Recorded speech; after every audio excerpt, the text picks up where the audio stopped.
Welcome to There Is a Method to the Madness. My name is Rob Maxwell. I'm an exercise physiologist and personal trainer. I'm the owner of Maxwell's fitness programs, and I've been in business since 1994.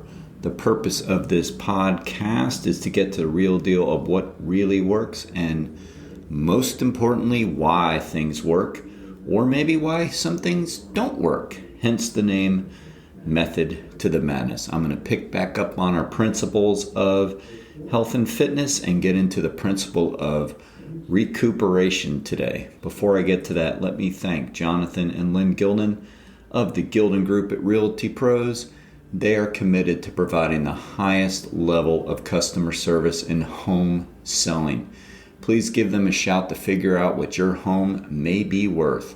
386-451-2412. So let's talk about the principle of recuperation. It's one of the biggies, like they all are. Now, recuperation means rest. The principle of rest. When we work hard, we need to rest. Everything is in a rhythm and everything is in a balance.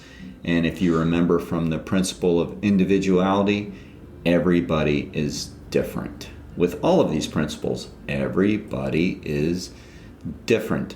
The type and the amount of overload for every individual is going to be different.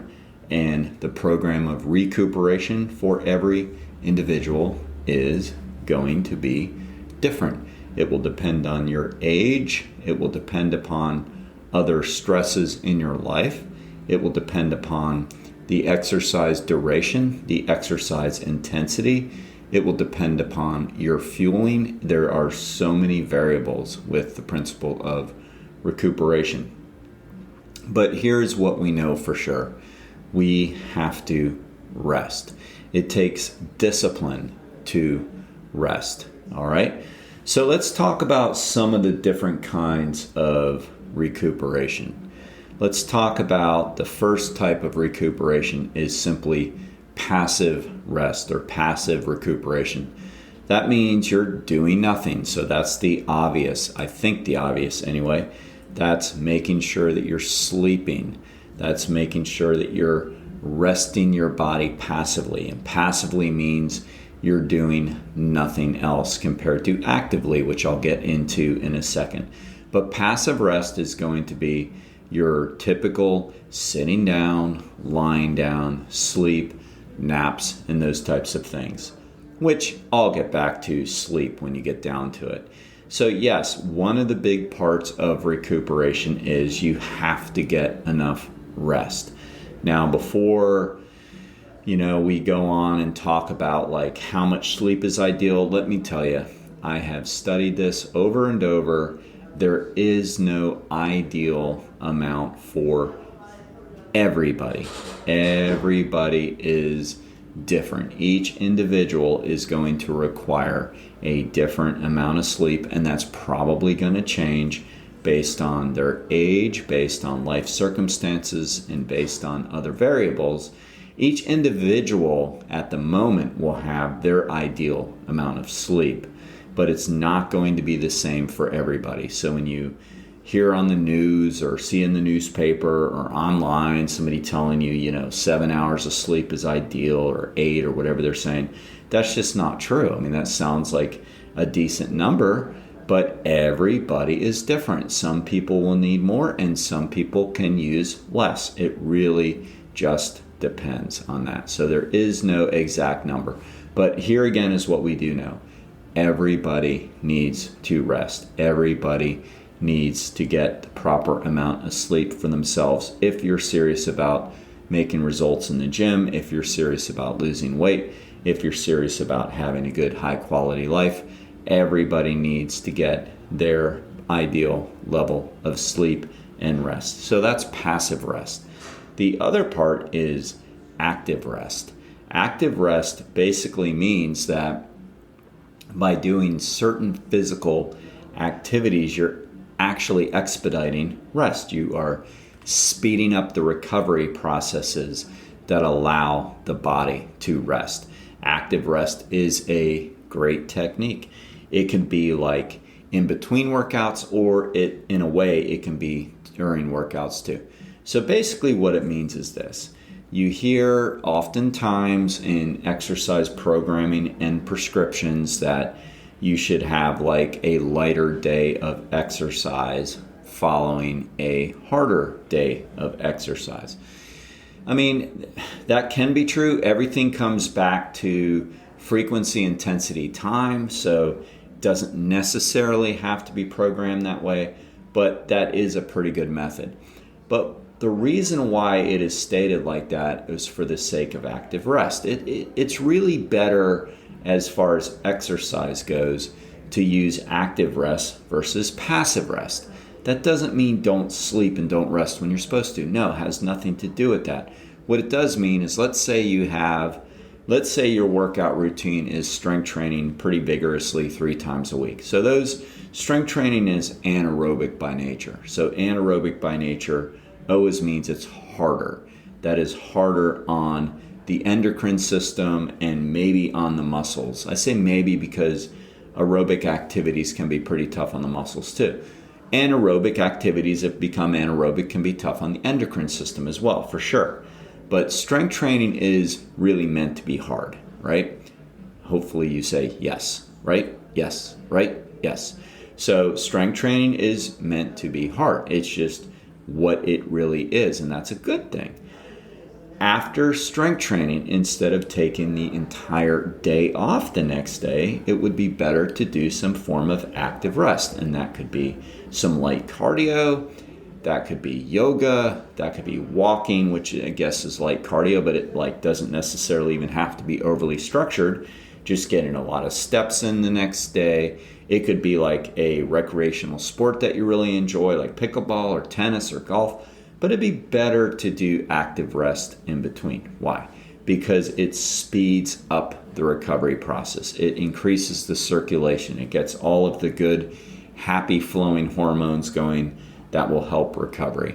And it'll keep your muscles more loose so you're not getting stiff. So active rest is absolutely a good thing to do. Okay, so got passive recovery, that we need to get our sleep, we need to rest when appropriate, naps, whatever we need.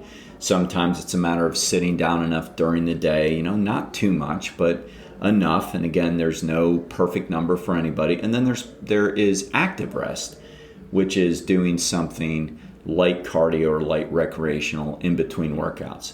The final part of active rest is actually during workouts. So it's really better to move around a little bit in between sets. It's better to stretch a little bit in between sets. It's better to maybe do some range of motion exercises in between sets, as long as they're not impeding your recovery. Like you're not going to do a squat and then follow that with high leg swings to actively rest. No.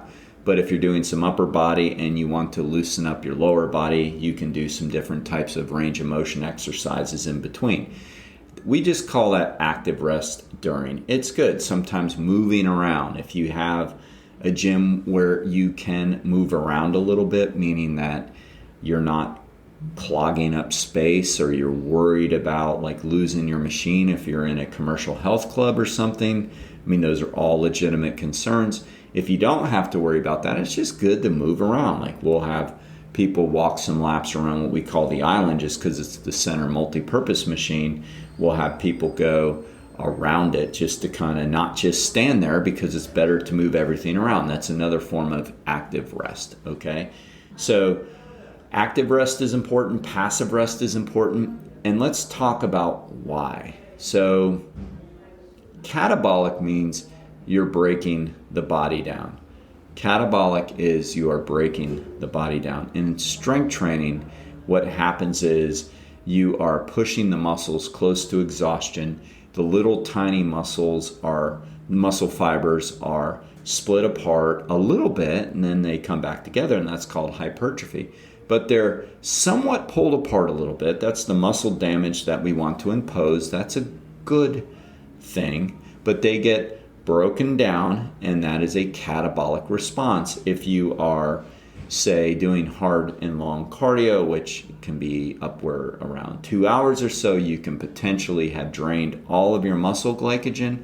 So that's catabolic. You're breaking the body down. The tendons sometimes get a little bit broken down, not to the point where you pulled a tendon or anything, but a little bit broken down. That's catabolic. The hormonal system gets a little bit depleted. That's catabolic. So the only way that we ever grow is through stress, right? I talked about that. Eustress, E-U-S-T-R-E-S-S, is a positive stress.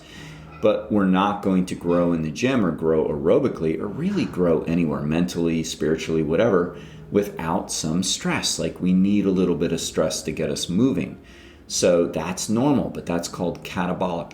The only way the good stuff happens, which is anabolic means growth, is through rest. Like, if you did nothing but catabolic, breakdown, days in a row, you're not going to grow.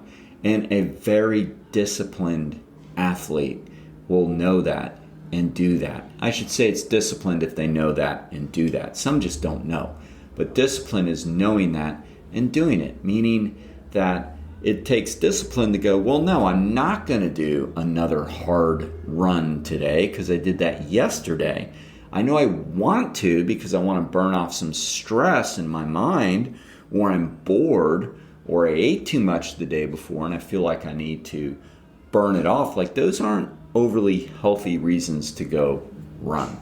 So a disciplined person's going to say, well, no, that doesn't fit into the plan today. What fits into the plan is resting because I want to be good when it counts, right? So real athletes, and I think it's always good to really model after real athletes, real pros, or real people at whatever task they're doing, real professionals anywhere. Like, look what they do, because ultimately they're doing things right. So the real athlete doesn't need to be the killer on a training day where they decide their friends are getting together for a recovery jog, and then this guy decides he's going to race everybody and pushes himself overly hard, which of course wrecks the anabolic response because now he's broken down even more. No, real athletes aren't going to do that. They're going to be disciplined and say, well, that's not on my program today. You guys all go run. That's well and good. I'm going to walk. I'm going to jog easily. I'm going to go to the beach and do a longer walk and listen to a podcast like There's a Method to the Madness, because I just love listening to that guy. He's awesome. And that's what I'm going to do today. That's great. So it actually takes discipline to rest. And when you're a little banged up and injured, which is different from being a little sore, it takes discipline to say, I'm going to rest. But the caveat to all this, that doesn't mean, like, when you're banged up, that doesn't mean you're going to not do anything, because that's not disciplined either. Like, maybe your shoulder's bothering you. Okay, your knees aren't. That doesn't mean you can't go to the gym and do your lower body. That doesn't mean you can't get on the treadmill. And sometimes people use being banged up as an excuse. Sometimes they don't know better. Like, sometimes they see their physician and their physician says you need to rest. Well, physicians aren't always experts when it comes to physical training, and sometimes they just didn't explain it all the way, or sometimes they don't know. But ultimately, what they're really trying to say is you need to rest that specific area. So there are plenty of ways around soreness or injury points. And the worst thing we can do is completely rest. I mean, they know that now with backs. Like, people, when they've hurt their backs, they say, oh, bed rest for, 2 weeks. It was crazy. And then the people would get worse, of course, because all the stiffness and tightness. Well, now they know, even with acute injuries, not to do that. We want to use active rest, which means work around the area and stay moving and do things that are good to promote healthy blood flow. That's really what they mean, all right? So that's the principle of recuperation, and I think we got it from a hormonal standpoint, a morphological standpoint, a philosophical standpoint. I think we got it down pretty good.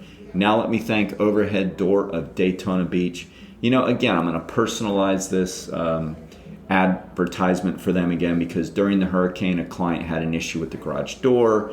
Literally the next day, I reached out to the owner, Jeff Hawk, and said, hey, they're having some issues, can you help them out? He got a hold of them that day. And I got an update today. They're solving the problem. They're getting some new doors. But he got back to the customer on that Thursday or Friday, whatever the day was after the hurricane. I mean, that's what you want. We don't see that in so many areas of our society anymore. Customer service is kind of going down. So stick with the little guy, the little business. Not that they're little, but let's keep it close to home. Overhead door at Daytona Beach is phenomenal. They can be reached at Overhead Door Daytona.